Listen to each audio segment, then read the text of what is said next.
Some classic fiction next. Why are we so obsessed with the idea of finding ourselves shipwrecked on an island?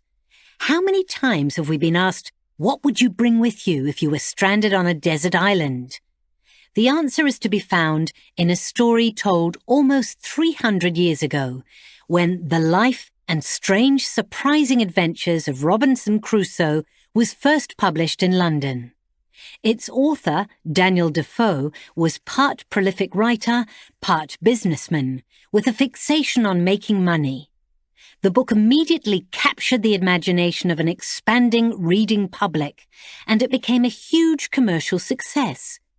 With 6 editions published in just 4 months, it was the Harry Potter of the 18th century. Books about the sea and the perils of navigation were very popular at the time.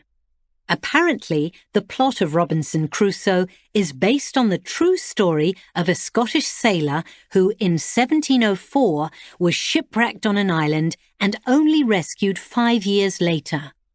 The story was widely publicised in England and received a great deal of interest. Many readers thought that the story of Robinson Crusoe, written in the form of an autobiography, was a true account of the sailor's life. The plot of the book is well known. A 19-year-old boy leaves his family and runs away to sea to find his fortune. During an expedition to Guinea to buy slaves, he is shipwrecked on a desert island in the middle of the Atlantic. I cast my eyes to the stranded vessel. When the breach and froth of the sea being so big, I could hardly see it. It lay so far off, and considered, Lord, how was it possible I could get on shore?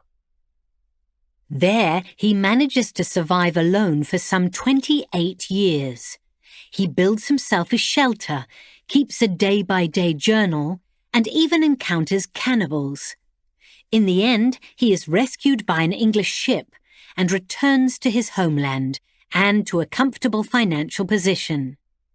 The story unquestionably contains all the ingredients of an 18th century coming-of-age novel: rebellion against one's family, punishment, repentance, and a final successful return home.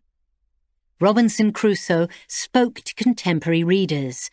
This is because he embodies the ideals of an emerging English middle class, practical and methodical. Thanks to his intelligence and hard work, he adapts to a new situation. The novel is a celebration of the pioneer spirit. A new age of commercial development was just beginning, and Crusoe is a man of trade with a strong sense of the value of things and a belief in the concept of private property. A secret kind of pleasure, to think that this was all my own, that I was king and lord of all this country indefeasibly, and had a right of possession. After 23 years coping with solitude, Crusoe rescues a native from some cannibals, names him Friday, and makes him his servant. At last, he lays his head flat upon the ground, close to my foot, and set my other foot upon his head, and after this made all the signs to me of subjection, servitude, and submission imaginable, to let me know how he would serve me as long as he lived.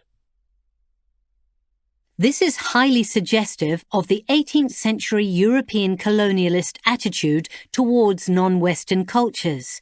The savage must be civilized, so is taught the English language and values, and converted to the Christian religion. I likewise taught him to say master, and then let him know that was to be my name. I likewise taught him to say yes and no, and to know the meaning of them. Daniel Defoe's novel is one of the most widely translated books after the Bible, and the film industry has continuously drawn inspiration from it, from Castaway to Life of Pi to The Revenant. By the way, did you know that a word has been coined to describe a literary genre of adventure stories about castaways? The word is, naturally, Robinsonade.